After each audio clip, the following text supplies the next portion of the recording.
What is up, guys, and welcome to my review of M3GAN 2.0. So M3GAN was a really big surprise hit for Blumhouse a couple of years ago. It was a movie that on first glance didn't really appeal to me, but then really started to get a lot of buzz and a lot of hype behind it because it went a little bit TikTok famous with some of the dance moves, and they decided to cut it back to PG-13 to even more appeal to that demographic. And when I walked in, I had a good time with it. You know, I wasn't crazy about it. I certainly was a little bit bothered with how similar it was to the Child's Play remake that I'm actually a pretty big fan of.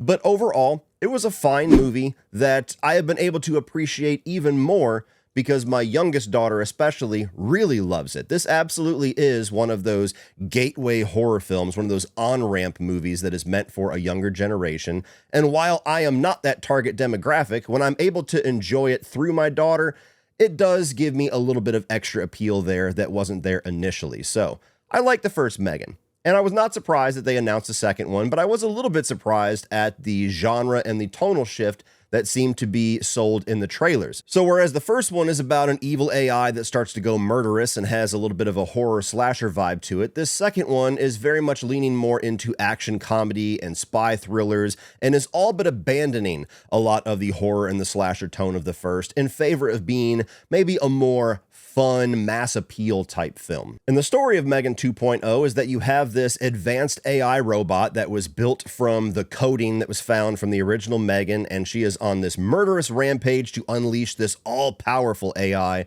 onto the world. And so the characters from the first film, against a lot of their better judgment, have to recommission the original M3GAN to have a chance to fight off this more advanced counterpart. And while I was certainly a little bit skeptical and a little bit upset that we're abandoning a lot of the more slasher elements, which I really appreciated about the first film, I'm a massive fan of Terminator 2, and this was very obviously leaning onto a lot of that film, and I was curious even how much it was even going to reference it. So I held out a little bit of hope that even if this is not going to be the movie I would have made, maybe M3GAN 2.0 will still be a fun time for me to take my girls to. And starting off at the positives for M3GAN 2.0, this was a fun movie for me to take my kids to. Now, that is a very specific type of experience there. If you are a grown-ass adult that is going to this, you're not exactly going to have that if you don't have a niece or a daughter or a little sister or somebody to kind of live vicariously through. This, make no mistake, is a movie that is made for a younger generation, just like the original M3GAN was. And that's not always a bad thing. Just because I'm not the target demographic doesn't mean I can't see whether or not they're landing with their target demographic. And my 8-year-old got a number of belly laughs from this movie. She was really into a lot of the action sequences and seeing M3GAN come back. And so I can have fun with the fact that she's having fun. Like, for all intents and purposes, M3GAN might be her Chucky. And there's something about that that charms me. But aside from just my experience watching it with my girls, I do think that this is a movie that aims to be schlocky fun.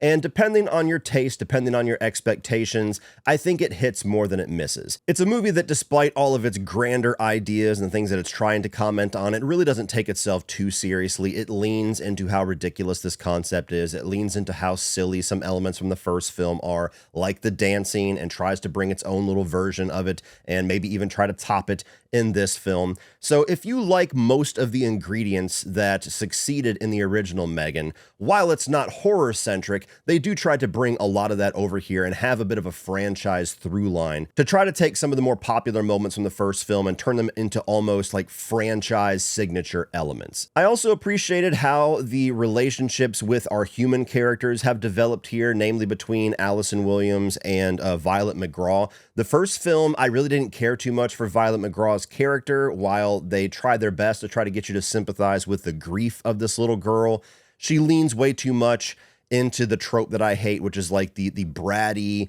very much rebellious young kid, like literally slapping grown adults. And I don't know, there's something about the way she was executed in that first film that I didn't love. She's a little older in this one, and she's a little bit more mature, and some of the issues and some of the antagonism that she has with her aunt, who is, you know, basically her mother at this point, had a little bit more narrative sense this time, where the aunt is very much trying to shield her from certain things, and there's this whole theme throughout the movie. It's almost like a character arc between the two of them, where Allison Williams is learning to kind of let go and not be such like an overbearing mother type and let Violet McGraw's character take care of herself a little bit more.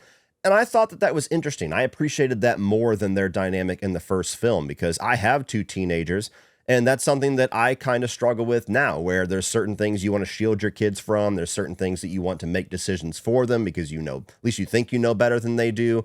And then there's times where you kind of have to let them live. You have to let them make their own mistakes. You have to let them get their own scars and bruises. And it was something that I resonated with. And so I'm glad they gave me a little bit of something here to chew on that I could appreciate more than what they gave me in the first film. The evil robot in this film is named Amelia, and I liked some of the sequences, especially in the first half of the film, where they're showing the abilities of Amelia and how she's able to infiltrate certain places, how she's able to hide in plain sight. There's literally a spot which they kind of show in the trailer where she disassembles herself and puts herself into a suitcase and then like reassembles herself like Toy Story before she kills somebody. I thought that was pretty cool. They had a little bit of that appeal in the first film where, you know, M3GAN is running almost like an animal and things. So I like the way that we got some new versions of that in this film as well. I also enjoyed a bit of how they developed the relationship between Allison Williams' character and M3GAN, because in a lot of ways, M3GAN is also somewhat Allison Williams' daughter. Of course, you have her niece who she's physically there as a real human being and she is responsible for, but you have M3GAN as somebody she created and somebody that she certainly developed some kind of a love and affinity for in the first film. And then of course they just had to put her down because she just went off the rails. And in this film where she suddenly is present again and is aware of the events of the first film and is going back and forth with Allison Williams over the morality of what happened and how she feels about it. Like, there was something interesting going on there, that you have two different relationships with two different types of daughters. And in a lot of ways, they mirror each other, with Allison Williams having to trust them when she doesn't feel like she should. And the last thing that I'll say here is that I really enjoyed the character of Cole. There's a bit of a self-aware humor in this about how valuable the two sidekicks to Allison Williams are to the overall project and their feelings about that. The villain even acknowledges it at one point. But I enjoyed his like physical comedy. He's kind of a little bit of a dork, and there's plenty of points in the film where there's some kind of a visual gag with him screwing something up or him not exactly achieving the goal that's a big key part of their whole mission. And so I just enjoyed his presence there as somebody who's very important to the team, but also is a little bit of a thorn in the side as well. Moving on to the mixed, I'm going to say the humor in the film. Now, there were a number of points that I actually got a really good laugh out of. There's two different times where there is a Steven Seagal joke in the movie that I thought was great. You know, I'm going to talk a little bit more about this in the negatives, but it was odd to me some of the things they chose to do here when they're very clearly marketing to a generation that has no idea who Steven Seagal is. But I, as an older guy that grew up with a few Steven Seagal movies, I got a big laugh out of both of those. There's also a few physical gags, as I was talking about with the Cole character, and a few little moments there that is teenage girl humor that got a little chuckle out of me, but there's a lot of humor here that also didn't work. So I think that you're going to have people that think that the movie is incredibly unfunny. I think younger generations, like my 8-year-old daughter, are going to get a lot more laughs out of this than I will. So it really just depends on you and your taste. But overall, for the amount of jokes that they tried to have land, about half of them worked for me. Half of them I didn't really have a response to. And the other thing that I'm going to talk about here in the mix, which I honestly think is going to be the biggest make or break element of this film, both with its reception as well as its box office, is the choice to completely shift genres, to abandon the horror and the slasher elements of the first one and embrace more of an action comedy tone. Now, on one hand, I do think that it is a fun direction. It's not the direction that I would have gone, but I do think there's some elements of fun that this movie has by embracing those elements. And I think that there's a number of people that might even like this more than the horror and slasher tone of the first film. But I like to think that, you know, given what I do and how much I interact with the horror community online, that I can sometimes kind of feel the pulse of the community with my thumb. And I can tell you that when the trailer came out for M3GAN 2.0, the overwhelming majority of what I felt online is the horror community being very upset, disappointed, and frustrated that M3GAN is no longer a horror franchise. And I looked at some of the early projections, and this film is projected to make about half of what the first film made. There could be a lot of reasons for that, but I think that that is one of them. You know, there's a lot of different reasons why that first film was the surprise hit that it was. Part of it is the TikTok virality. Part of it is really hardcore appealing to a younger generation, where more times they're trying to appeal to an older generation with horror films. There's a part of it that is just the release date, having it be in January, where there's not really any competition, where now they chose to be in a very heavily competitive summer release date. But I do think that there's a possibility that the producers of these films maybe undervalued how much of the success of that first film came from the fact that horror fans, more times than not, really show up to support horror. They really show up to give things a chance. That's why even movies that we all agree, for the most part, are pretty terrible, will still make a huge profit if they're a low-budget horror film, because we all go out and give it a shot. I think you're going to lose a lot of those people this time, because I can tell you from my channel, like, I'm known mostly as a horror channel, even though I review all types of films and all different genres. Action films don't tend to perform super well on my channel, which has always led me to have this surprising revelation that maybe hardcore horror fans don't translate over to action as easily as I would have assumed that they did. So, me personally, if I was in charge, I would have continued on with the slasher route. I would have went even further with that, honestly, assuming that some of the crowd from the first film is now a little older and a little more mature, and we can match the movie's tone with that. But I did enjoy, for the most part, the more action comedy-centric stuff here when it was done well. So even after seeing the film, like, I'm on the fence about it. It's not the direction I would have preferred they went, but did they do mostly a good job with the direction they chose to go? I would say yes, but it's going to depend on what you guys want, what your expectations and what your taste is. And I could see a lot of people being very frustrated at the changes here. Moving on to the negatives. To continue my point a little bit from the mix section, I think something that could have softened the blow of the genre change here and the tonal shift is if they had still kept some of the violence and some of the kills a little bit more mature than what they are in this film. Like, the first film was certainly neutered quite a bit when they decided to go for a PG-13 cut, and when you eventually watch the unrated cut, while that's not like a really hardcore movie in and of itself, you see a lot of the gore and violence removed. And here in this one, I think they go even further to soften the violence, because while you certainly have people getting killed and certain people getting dismembered and some limbs coming off, it's all done off screen. It's all done with as little blood as possible. Most of the kills is somebody getting pulled out of view, and then you see a little blood spray. And continuing what I said in the last point, that's something that frustrates a lot of people. Like, when you're just teasing the horror elements and you're just kind of like dangling the carrot in front of us, that almost makes it harder to accept that this is a film that's no longer going for that. I also found some of the reveals in this film to be incredibly obvious, to a frustrating point, because they dance around exposition and explanation so much that they're very clearly trying to trick us and trying to deceive us and get us to look left while they're going right. And I didn't think they did a good job with that at all.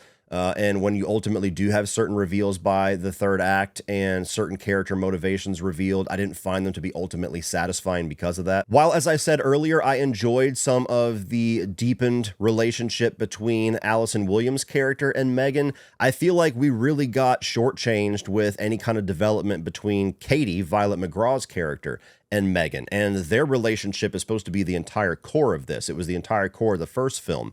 So I don't know if things got cut for time or what happened there, but I really feel like that was a core element of M3GAN's redemption that wasn't explored to the degree that I think it needed to really sell us on this doll that murdered a whole bunch of people in the last film suddenly being viewed as a more heroic character and all is forgiven. I also don't think that the action sequences are that great. I don't think they're awful, but you know, if you're going to switch away from horror and dive more into an action comedy route, you better deliver with the action and the comedy. And I've already kind of given my mixed thoughts on the comedy. The action is shot very shaky cam with a lot of like editing tricks. They're very clearly trying to replicate some form of what Leigh Whannell did in Upgrade, and I don't think they come even close to achieving what he did with that film. So the few action sequences that you get here could have been the standout moments of the film, and instead they're just kind of there. And while this is not the type of film that you're really going to go to for any kind of really profound storytelling, I did think that the first film did a pretty good job at having somewhat of a commentary on absent parents and letting kids be guided by devices and artificial intelligence and things like that. And they kind of start to develop that even more in this film, and overall just kind of turns into a big commentary on the implications of AI, both good and bad.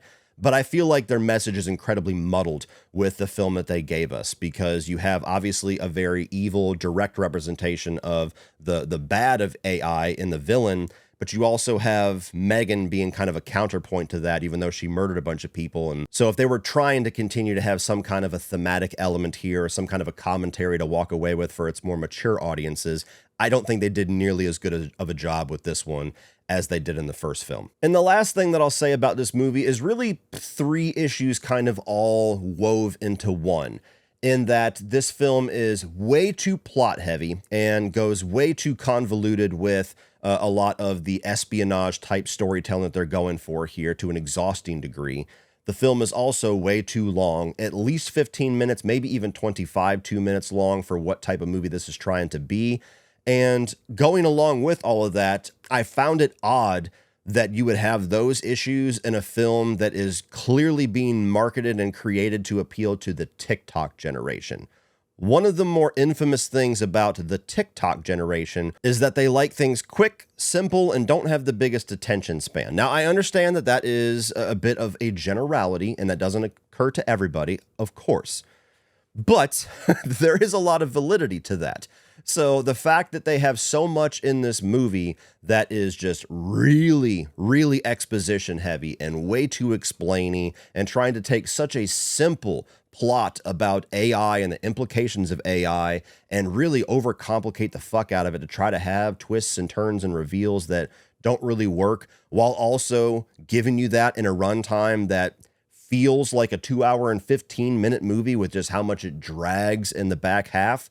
I feel like that's very counterintuitive. Like, even talking about what I said earlier with the Steven Seagal jokes, I appreciated that, but does anybody who is a big TikTok fan that joined the M3GAN crusade because they like the dances, do they even know who the fuck Steven Seagal is? Anyway, all that to say that I just wish the movie was shorter, and I wish it wasn't quite so plot heavy. It would have been a lot more enjoyable. Like, I could very easily tell that my 8-year-old was starting to really fidget and squirm in her seat. She even asked to go to the bathroom on 2 separate occasions, which is something she never does unless she is just disengaged with a movie.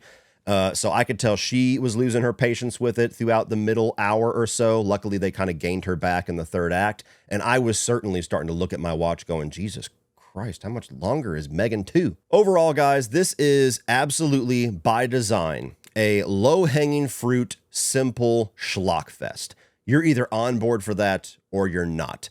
If you're somebody that really enjoys movies that embrace the silliness and are here just to be a dumb, fun time, this is a movie that's trying to go for that. And more so because I got to enjoy it with my daughters, it gave me just enough enjoyment for me to give it an unenthusiastic thumbs up.